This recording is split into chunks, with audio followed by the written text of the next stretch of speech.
Hello friends, welcome back to my academy. So friends, हम लोग national income पढ़ रहे थे। मैंने आपको नेशनल इनकम का अर्थ, मीनिंग और इसका नेचर और इसकी डेफिनेशंस वगैरह ये मैं आपको अपनी प्रीवियस वीडियो में समझा चुकी हूँ, आप चेक कर सकते हैं। ठीक है, आज हम पढ़ेंगे कि राष्ट्रीय आय कम होने के क्या क्या कारण होते हैं। ठीक है, देखिए ये मैंने सिर्फ नाम लिखे हैं, आप इनके अंदर अच्छे से लाइन ऐड कर सकते हैं, पैराग्राफ बनाकर लिख सकते हैं। ठीक है, रटने की बिल्कुल भी ज़रूरत नहीं है, क्योंकि आप जो अपने माइंड से लिखते हैं वो सबसे बेस्ट होता है। ठीक है, ये मैं नाम आप मतलब कि ये जो पॉइंट्स हैं ये मैं आपको समझाती हूँ। देखिए, राष्ट्रीय आय कम होने का पहला कारण होता है जनसंख्या में वृद्धि, क्योंकि देखिए लोगों के पास रोजगार बहुत कम है। ठीक है, और हमारी आय में वृद्धि बिल्कुल भी नहीं हो रही है और जनसंख्या दिन पर दिन बढ़ती जा रही है। ठीक है, इससे क्या हो रहा है, हमारी राष्ट्रीय आय इफेक्ट हो रही है। ठीक है, सेकेंड पॉइंट है हमारा निम्न उत्पादकता। हमारी जो राष्ट्रीय आय डिपेंड करती है वो डिपेंड करती है उत्पादन पर। ठीक है, जैसे कि कृषि में उत्पादन होना, व्यवसाय होना, व्यापार होना, बिजनेस वगैरह होना। ठीक है, उसमें उत्पादन बहुत ज़्यादा हमारा निम्न है। क्यों? क्योंकि हमने अभी टेक्नोलॉजी को अच्छे से उपयोग करा ही नहीं है। ठीक है, जिसकी वजह से हमारी निम्न उत्पादकता है और इसी की वजह से हमारी राष्ट्रीय आय कम है। ठीक है, तीसरा हमारा है असंतुलन आर्थिक विकास। ठीक है, हमारे देश में संतुलन एक जिसे कहते हैं ना सामान्य विकास अभी तक नहीं हुआ है। कहीं कहीं तो बहुत ज़्यादा विकास हो गया है और कहीं कहीं कुछ हमारे राज्य हैं जो बिल्कुल पिछड़े हुए हैं। ठीक है, तो हमारी ये भी राष्ट्रीय आय कम होने का कारण है, क्योंकि लोगों का अभी तक विकास नहीं हुआ है। ठीक है, चौथा है हमारा श्रमिकों की अकुशलता। देखिए, हमारे देश में रोज़गार नहीं है। ठीक है, रोज़गार न होने की वजह से जो श्रमिक हैं वो शारीरिक रूप से दुर्बल हो गए हैं कार्य करने के लिए, जिसकी वजह से उनके अंदर की कार्य करने की जो क्षमता है वो बहुत कम हो गई है।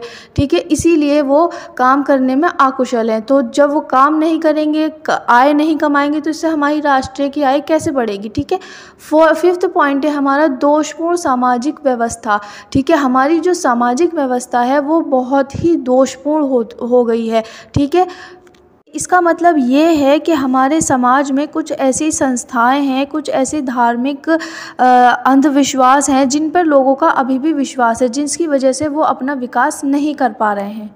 लोग पढ़े लिखे नहीं हैं। ठीक है, भाग्य पर यानी कि अपने नसीब पर विश्वास रखते हैं, जिसकी वजह से क्या होता है कि देश की उत्पादन में इसका बहुत प्रभाव पड़ता है। ठीक है, जिससे कि हमारे देश का कल्याण नहीं होता है, हमारे देश का विकास नहीं हो पा रहा है। ठीक है, यही सामाजिक व्यवस्था है जो हमारी ये भी एक कारण है जो हमारी राष्ट्रीय आय को कम करता है। ठीक है, सिक्स्थ पॉइंट है हमारा रोज़गार के अवसरों का अभाव। ये तो आप समझ ही गए होंगे भाई, जब लोगों के पास रोज़गार नहीं होगा, रोज़गार के अवसर ही नहीं होंगे, तो लोग आय कहाँ से कमाएंगे, और जब आय नहीं होगी तो फिर वो राष्ट्रीय आय में अपना योगदान कैसे देंगे। ठीक है, तो ये हमारे राष्ट्रीय आय के कम होने के कारण थे।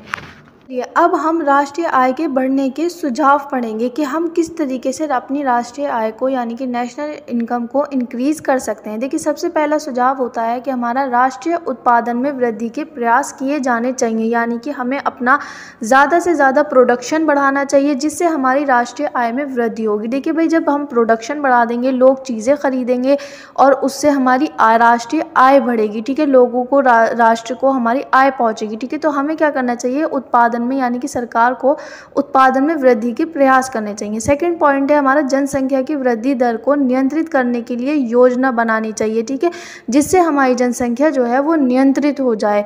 ठीक है, थर्ड पॉइंट है हमारा औद्योगिक क्षमता का पूर्ण उपयोग करना चाहिए, यानी कि हमारी जो टेक्नोलॉजी है, हमें अपनी टेक्नोलॉजी का पूरा उपयोग करना चाहिए, जिससे हमारे उत्पादन में वृद्धि हो सके। उत्पादन में वृद्धि होगी तो हमारी राष्ट्रीय आय में वृद्धि होगी। ठीक है, फोर्थ पॉइंट है हमारा बेरोजगार लोगों को रोजगार के अधिक अवसर उपलब्ध कराए जाने चाहिए, यानी कि ये तो आप समझ गए होंगे कि जो भी बेरोजगार लोग हैं उन्हें रोजगार दें, ताकि उनके पास आय आएगी तो फिर वो अपना राष्ट्रीय आय में वृद्धि होगी। ठीक है, जब लोगों को रोज़गार मिलेगा, वो काम करेंगे, आय कमाएंगे।